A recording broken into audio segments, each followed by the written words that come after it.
Hello everyone, how are you? Today we are going to start a fresh poem that is Fantasy of Class 4 DAV School, and this poem is all about a child's fantasies, a child dream. Okay, so we will discuss later on. So let's start. पहले हम लोग introduction देखेंगे. All of us have dreams, some that might come true in the future, some that are pure fantasies and may never come true. हम सभी लोग सपने देखते हैं. ड्रीम हमारे सपनों में हम जो भी देखते हैं उसे कहते हैं. तो हम सारे लोग जो हैं वो ड्रीम देखते हैं, सपना देखते हैं. तो क्या हमारे सारे सपने सच होते हैं? बिल्कुल नहीं. कुछ सपने हमारे सच होते हैं जिसमें हमें मेहनत की ज़रूरत होती है. हम मेहनत और अपनी लगन से डिटर्मिनेशन के साथ हम अपने सपने को पूरा करते हैं. लेकिन कुछ सपने ऐसे भी होते हैं जो हमें बस मज़ा आता है देखने में. हम सोचते रहते हैं उसके बारे में, कल्पना करते रहते हैं, इमेजिन करते रहते हैं, बट वो कभी सच नहीं होते हैं. तो ये जो पोयम है फैंटेसी का मतलब ही होता है कि आपका इमेजिनेशन, और एक ऐसा इमेजिनेशन जो शायद सच ना हो कभी. ठीक है ना. हम कुछ भी सोचते रहते हैं. जैसे कोई एक बच्चा सोच सकता है मेरे पास एक ऐसी गाड़ी होती, मैं उसके ऊपर उड़ते रहता, बटन दबाता तो गाड़ी में पैसे भर जाते, फिर बटन दबाता तो सामने कोल्ड ड्रिंक आ जाता.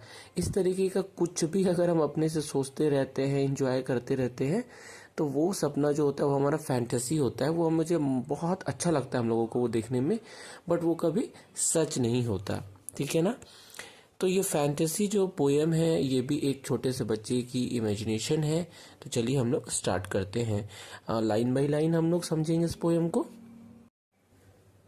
आई would sing along the rivers and रेवाइन्स.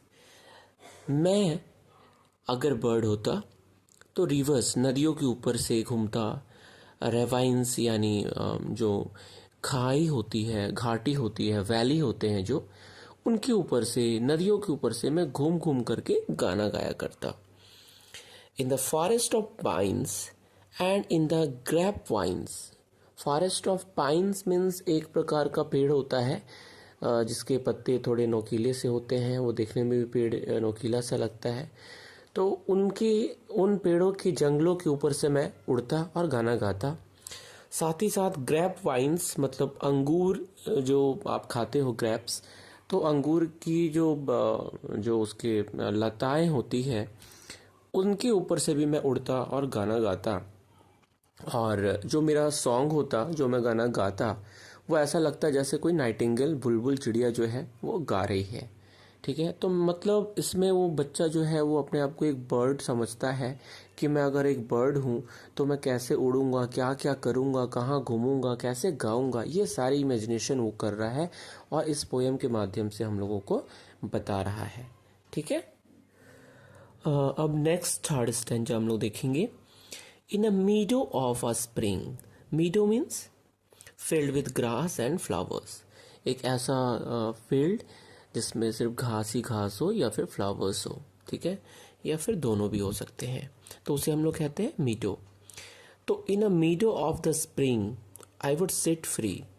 वसंत ऋतु के टाइम में, जो हमारा फरवरी का महीना होता है या फरवरी मार्च का, उस समय की बात कर रहा है कि उस समय मैं क्या करता, एक मीडो में यानी एक ऐसे फील्ड में जहाँ पे ग्रास हो, फ्लावर्स हो, मैं वहाँ एकदम फ्री होकर के बैठता है ना.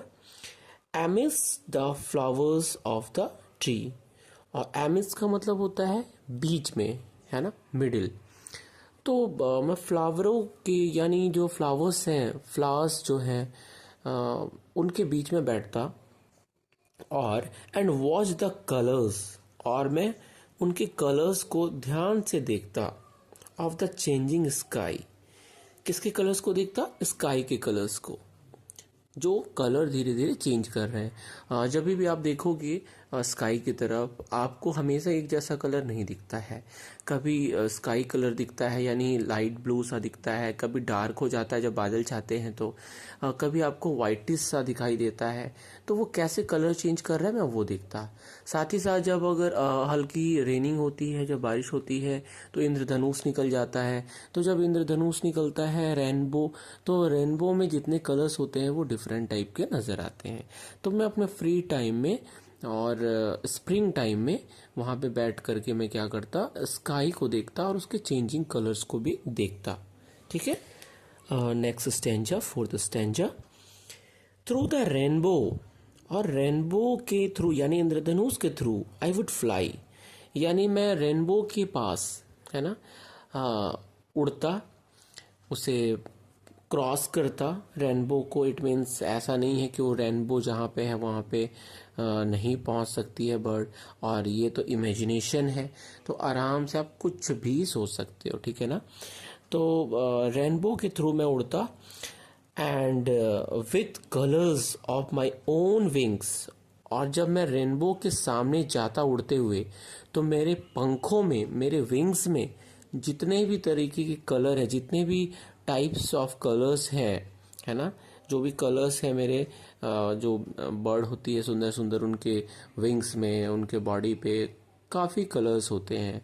लाल होता है, पीला होता है, बहुत सारा कलर होता है। तो ये जब एक बर्ड का इमेजिनेशन कर रही है ये लड़की, एक चाइल्ड है, तो वो कुछ भी सोच सकती है। तो उसने सोचा है कि उसके पंखों के कलर इतने सुंदर होते कि जब वो इंद्रधनुष के सामने से उड़ के गुजरेगी तो गुजरते टाइम, वहां से क्रॉस करते टाइम इंद्रधनुष शर्मा जाएगा। इंद्रधनुष में हम देखते हैं बहुत सारे कलर्स होते हैं, तो इंद्रधनुष के पास खुद से इतने सारे कलर हैं, उसके बाद भी वो इंद्रधनुष जब मेरे पंखों के कलर को देखेगा तो उसे ऐसा महसूस होगा, अरे मेरे इंद्रधनुष में तो इतने कलर नहीं है जितने सुंदर कलर इसके पंख में है। तो आई वुड मेक हिम शाई, तो फिर मैं उसे इंद्रधनुष को शर्मा दूंगी अपने पंखों के कलर से। ठीक है। तो ये पोयम था जिसमें हम लोगों ने देखा एक चाइल्ड की, एक बच्चे की इमेजिनेशन के बारे में। चलिए अब A1 हम लोग देखते हैं, सिर्फ एक ही क्वेश्चन आंसर है इसमें। तो हम A1 देखेंगे। Have you ever noticed how people differ in appearance and body structure? क्या आपने कभी नोटिस किया है कि पीपल, एक व्यक्ति दूसरे व्यक्ति से किस तरीके से अलग होता है इन एस्पेक्ट ऑफ बॉडी स्ट्रक्चर? कोई मोटा होता है, कोई पतला होता है, कोई लंबा होता है, कोई छोटा होता है, नाटा होता है। बहुत तरीके के डिफरेंसेस हम लोग को देखने को मिलते हैं जब हम एक व्यक्ति को दूसरे व्यक्ति से कंपेयर करते हैं। तो क्या आपने कभी नोटिस किया है? बिल्कुल, हम लोगों ने नोटिस किया है इस चीज को। There are so many words that can be use to describe people on the basis of their height and weight. तो पीपल के, लोगों के हाइट के हिसाब से और वेट के हिसाब से, है ना, हाइट और वेट दोनों के हिसाब से हम पीपल को जिस जिस नाम से बुलाते हैं उन लोगों का सब कुछ अलग अलग नाम है। जैसे कोई बहुत हैवी है तो उसको हम लोग फैट कहते हैं, जो पतला है उसको थिन कहते हैं, जो लंबा है उसको टॉल कहते हैं। तो यहाँ पे एड बॉक्स दिया गया है ये ग्रीन कलर का, इसमें कुछ वर्ड्स दिए गए हैं और नीचे फिर हम देख रहे हैं कि कुछ व्यक्ति हैं, कुछ पीपल हैं, कोई मोटा है, कोई पतला है, कोई लंबा है ना। तो ये लोग यहाँ पर हैं और नीचे एक बॉक्स और बना हुआ है जिसमें अलग अलग कॉलम्स बने हुए, इधर हाइट का है, इधर वेट का है। तो हाइट, कौन सा वर्ड हाइट को डिस्क्राइब करता है, यानी लंबा छोटा, इस चीज को डिस्क्राइब करता है, वो हम हाइट वाले कॉलम में लिखेंगे। और कौन सा वर्ड ऐसा है, कौन कौन से वर्ड्स हैं ऐसे जो वेट को डिस्क्राइब करते हैं, वो हम कहाँ लिखेंगे? वेट वाले कॉलम में। तो ये मैंने आप लोगों के लिए कर लिया है, आप लोग यहाँ से देख सकते हैं, हेल्प ले सकते हैं। ठीक है। Thanks for watching the video, keep watching and जितना ज़्यादा हो सके वीडियो को आप शेयर करेंगे, जिससे मुझे मोटिवेशन मिलता है, फिर मैं आप लोगों के लिए नए नए और वीडियो बना के लाऊंगा। नेक्स्ट हमारा जो होगा वो in the land of Lilliput होगा, जो बहुत ही इंटरेस्टिंग कहानी है, बहुत ही इंटरेस्टिंग कहानी है। वो मैं नेक्स्ट वीडियो में आपको बहुत ही जल्द 1 से 2 दिन में आपको मैं अपलोड कर दूंगा। ठीक है, चलिए, थैंक यू, बाय बाय।